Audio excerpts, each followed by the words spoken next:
Okay, guys. Well, first of all, I would like to apologize for extra day of delay for publishing this video because I really hoped and had a plan that the Halloween event is going to come out this week, but the previous week actually, but instead we are going to get it this week. So that's why I kind of got a little bit demotivated to do anything, and I in general was the entire last week just sluggish, didn't feel like doing much.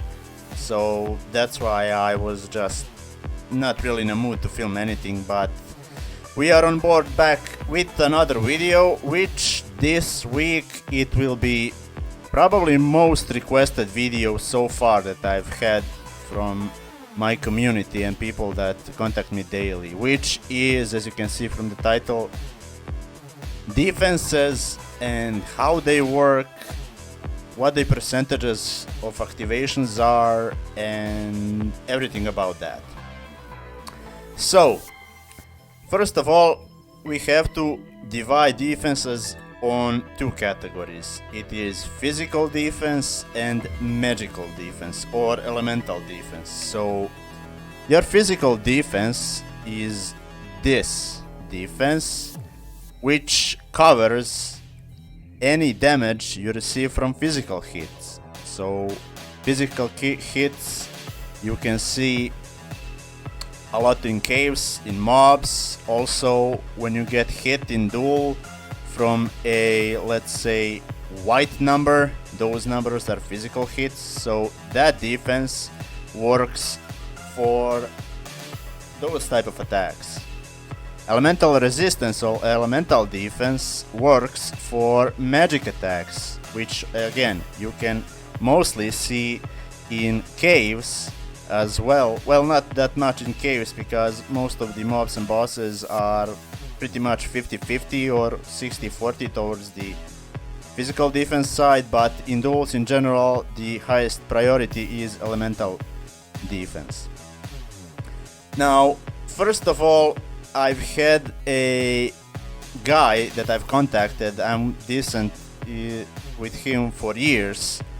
Guy is little to say, literally a magician with numbers, and he currently has ongoing his own private server. So for this he decided to stay anonymous, but he provided me with some very important information that I even myself didn't know. Also, a lot of you probably didn't as well, because he literally can determine anything, find any percentages, how things scale, and a bunch of other things. So, first things first, every single, both defenses actually, cap at 80%, which, when you think of it, kind of makes sense, because let's put it this way. If the defenses did not cap at 80% and they could go onwards to 100% and more, that would literally mean that you would take a 1 damage for each hit, which pretty much would lose any sense and point of game. This is why it had to be forced that at certain cap, defenses have to be stopped.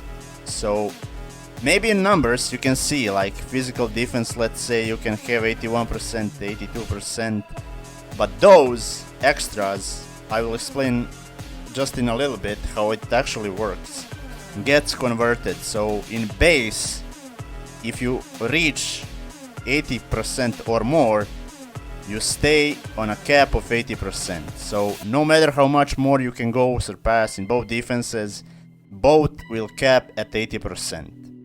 Very important. Now for elemental defense, there isn't really all that much to talk about. It's very straightforward. Main source of it you get from combining your own gear, which, as you can see, you get fire, water, poison, lightning, and Buddha defense.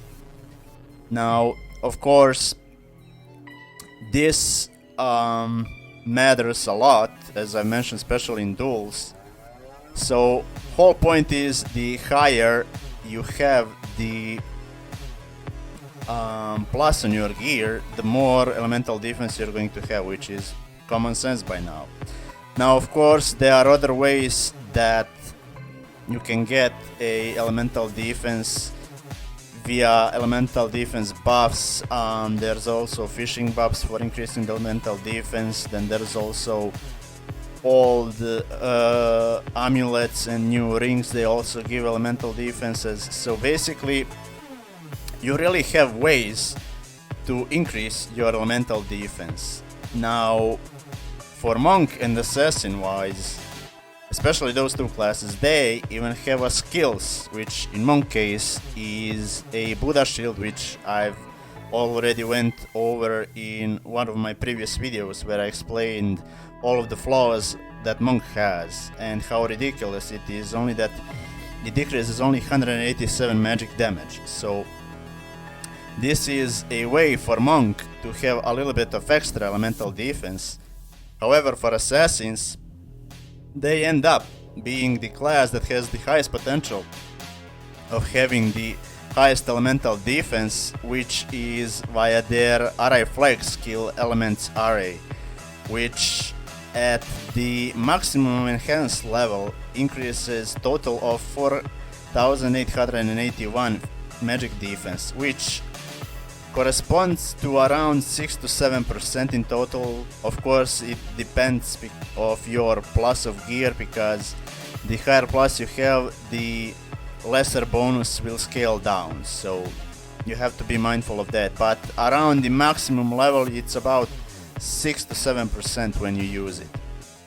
Now, set wise, every class has equal elemental defense, which in my opinion is not a good thing, because as I mentioned, monks and assassins are supposed to be the tankier classes, so by default they should have higher elemental defenses, like the case is with the physical defenses, which we will go over here in a second.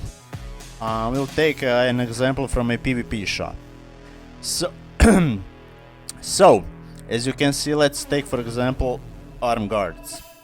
304 physical defense, 848, 332, 462, and 376. So you can see that especially monk and assassin have highest physical defenses. However, for magic defense or elemental defense, that is not the case. If we go to a rank list of defensive gear, let's take for example this armor for fairy, 3600 elemental defense. Let's take an example from a... is there a monk? Yeah. As you can see, same elemental defense, same pluses. And the set is for the same level. So this is one flaw that I forgot to mention, which I guess it should be really good that monks and assassins get an extra elemental defense. If not by sets already, at least give them fix to Buddha shield. Well, I don't think that really elemental elements array needs a buff, because it's 6 to 7% is fairly decent. But in general, I think you understand what my point with that is.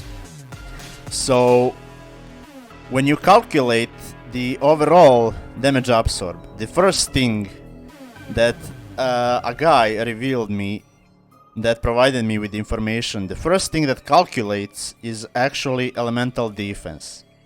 So this number will always calculate first for the damage that you receive.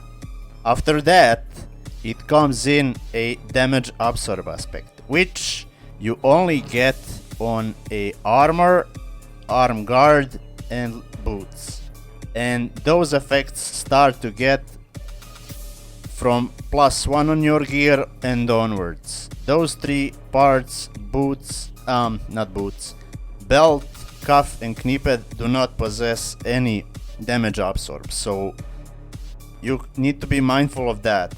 Firstly, it's calculated elemental defense, then on top of that is added a damage absorb. And on top of that, you go with resistance and mercies, because they are the how do I put it, an extension to already existing your defense, if that makes sense. So overall, the elemental defense is really easy to understand. Like, there's not much to it. It's a simple process of just what goes first and how it stacks up. And same goes for the cap, it's also 80%. Now physical defense. Here, the same situation. Also caps at 80% as elemental defense. However, physical defense is way more exciting because it has two covering mechanics in block and dodge. Obduracy, you could technically count in obduracy because obduracy works for the both. However, just to make it more simple for everybody to understand how it properly works,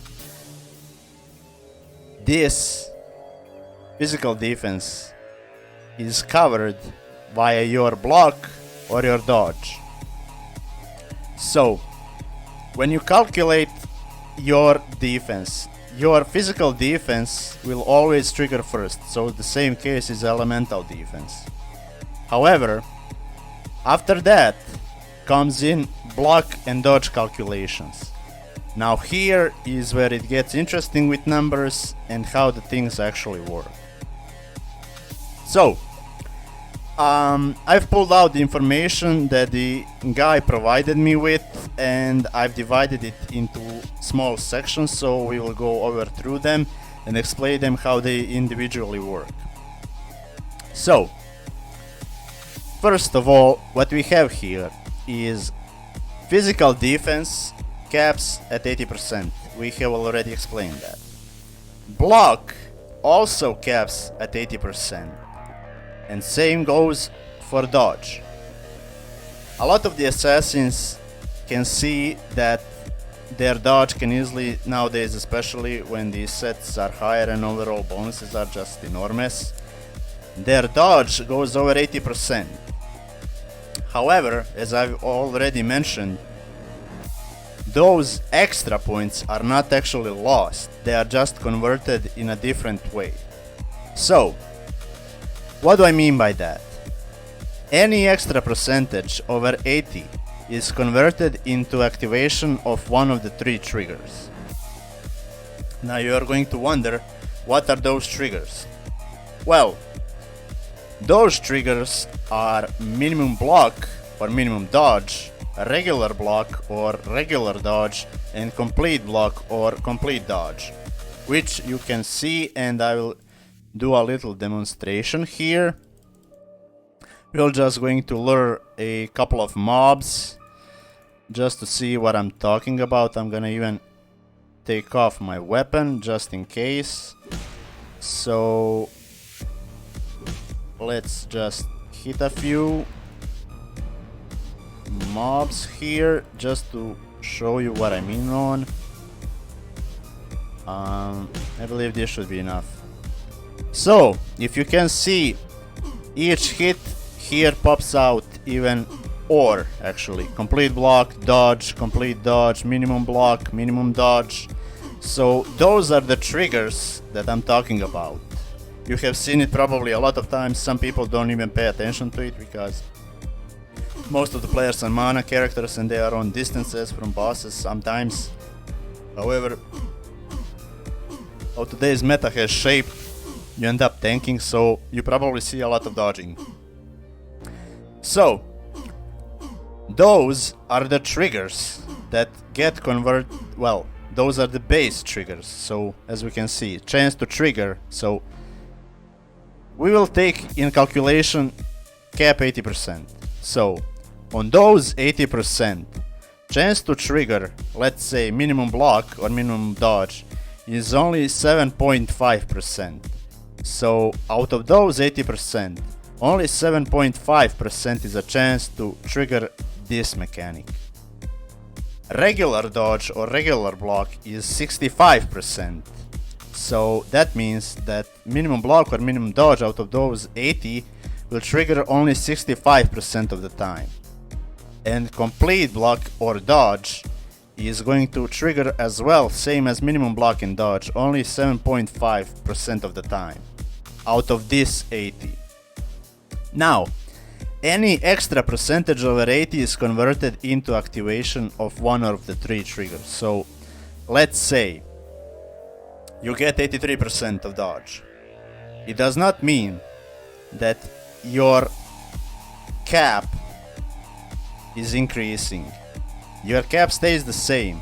However, this is converted into increased chance here. So let's say you have 81% dodge, it will convert into 1% extra for a either minimum block, regular block, or complete block.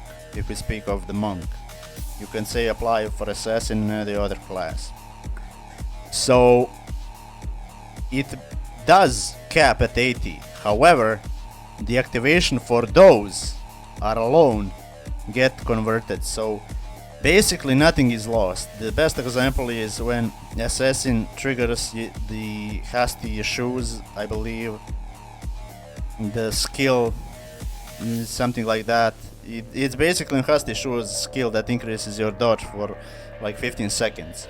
And you reach like, I don't know, 120%, and you see a big increase into your regular dodge percentage. So from 80% of total, or that is 65, basically you get increased chance here, not here. This is just the number that stays overlapped, that is not fixed, but it's calculated as if it was, but it actually is not. It's actually converted into those triggers that are individual, and as you can see, each one of them has their own percentages divided. Now, each of those percentages, or activators as I like to call them, has their each damage reduction. As we can see, minimum block or dodge will decrease you only 25% of the damage. Regular block or dodge will drop you literally half the damage, or 50%. And complete trigger of complete block and dodge will get you to 100%. Sometimes you will receive 0 damage, sometimes you will receive 1 damage. It's not precisely calculated, but it's always either 0 or 1%. Not the percent, the damage. So another big important thing that people don't understand, and which is a main reason why I, as +7 monk, was and still am able to tank full DR with only +7 gear. Higher defensive stat always cycles to trigger first. Now, what do I mean by this? We will take, for example, me with the staff, because it's the whole point how I tank. So, if you can see here, my block, hang on 1 second, I have a little bit of lag. Let me just get away from the mobs. Okay, good. Okay, for this let me summon a pet and then we go into the numbers. So, my block is at 63.93% and my dodge is at 43.45%. So in my case, the block as a higher percentage defensive stat will always have an advantage to trigger above dodge. That doesn't mean that only block will trigger and not the dodge. Both will trigger. However, block gets to trigger first because it's higher in percentages. And if any or none of the block hits get triggered, dodge follows up to be a next, let's say, like a scanner for the defensive trigger. And if neither gets through, that means that both won't decrease any damage and the hit from a mob or a boss will go through as it is supposed to go, which depends on how high your physical defense is. So that is very important to know. And main thing is that the higher you have both of the percentages to activate collectively, the way less damage you're going to take. So this is why heavily defensive monks have such an easy time to tank some of the ridiculous caves that have enormous damage, like Devil Realm or PCP. Well, technically PCP not, because PCP monks really don't tank, as it's really magic damage heavy cave. So as we've said, defenses for magical hits are same for all the classes, which makes it kind of difficult to make any difference. So we have to strictly focus here on hits that hit only basic attack damage, which are, of course, as I've mentioned already, most of the mobs and pretty decent chunk of the bosses. So now that we've explained that, we need a calculated formula. How you get block and dodge. Now, dodge and block you can get pretty much in a few ways, and those ways are, for every class, is going to be a set bonus. As you can see, you get a dodge in each part of your set. Even for the sum of the, I believe, old amulets also give you some dodge, and new rings also give you a dodge. So same goes, you can get them in fish buffs and event buffs, so there is really ways to get your dodge. Block is already exclusive for monks, which is it is literally same but different defensive stat. It's literally works on same mechanic as dodge. It's just exclusive to monks as like an extra stat, as we would say. Now the block comes in three major ways. It's from the block of the staff, it comes from the block rate from staff that you put points on, and also comes from the strength, as we can see here. One strength point equals to 0.01% of the block. Same goes for one dexterity, it will equal to 0.01% of the dodge. So this is how basically you get the remainder of your block and dodge percentage. Now, there is a lot of questions been asked before why I didn't put block rate. Personally, for me, I already can, when I want to push my dodge to the highest, reach almost 70%. And by putting points here on extra 20%, it will just be a waste, because I already have high enough block as a default, because I'm fully damage monk and I have, as you can see, crap ton of strength 2.1k, and I can push it very easily to 2.6k. And as we know, one strength depends how much block percentage you get. Same goes for the dexterity and dodge. So once you reach 80%, you technically don't need block rate, or even when you exceed 60%, this putting points on this skill becomes a waste, because this block rate is not calculated in your total block rate. Now why is that? This 20% of the block rate is only exclusive to the fire weapon, which means it's only exclusive to stab. It does not apply on shovel. As you can see, shovel instead has critical strike damage. So this is why you do not see the percentage from a staff's block rate calculated into here, because it's exclusive. This block rate is general block rate. This block rate, 20%, is exclusive only to fire block rate. So there's two distinguished differences. Same goes for the assassins on scimitars. Their dodge is exclusive to a lightning dodge on scimitars, while general, this dodge is general dodge for every hit. So those are two distinguished differences why you may not see that it calculates, because those are two different calculators that work differently, but when you put them they stack on one top of another. Now let's go to the next thing. Physical defense is always calculated before dodge and block absorb percentage. We have already explained that.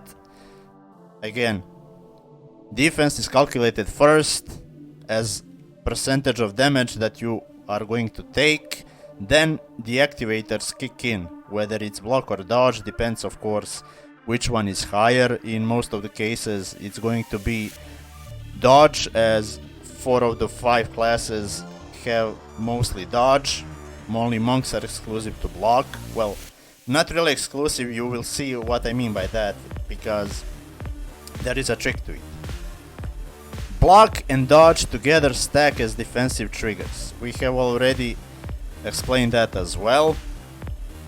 If block activator doesn't go through, it automatically goes into scan will the dodge activator trigger. So basically if block flops, you can always rely that one of the dodges may catch on. If not, you will see a regular number pop up and you will receive the actual damage, which is calculated from your defense. And the most important thing that people confused for years, still to this day some of them don't understand, is that block and dodge work for every class. Yes, they do. Let's say we'll put it an example. Take your, let's say, I don't know, if any of you have a monk pet. With monk skills especially, you will need block, especially if it has a strength skill, as let's say mine does. Trade it to your fairy, assassin or wizard, doesn't matter. And if it has over 3% of block rate, that means that the strength can also give a block percentage on any class, which means mana classes, stamina classes. It's so simple to understand. So very important. I know it sounds ridiculous, but it's true. It's been tested so many times, but very few people understand it. Block does work on wizards, tamers, fairies and assassins. The only problem with it comes that it's in such small amount, because basically it's only restricted to some general elemental damage buffs and to monk heavy pet. Like let's say mine has 200 points of strength, it has block book and it also has strength book. So from this alone I get 6.8% of block, which we can see. If we take an example, my block is 63.93%. If we take out pet, it's going to drop around 56%. Yeah, 57.13. So basically 6.8% is going to be from the pet alone, which you can even divide it even further.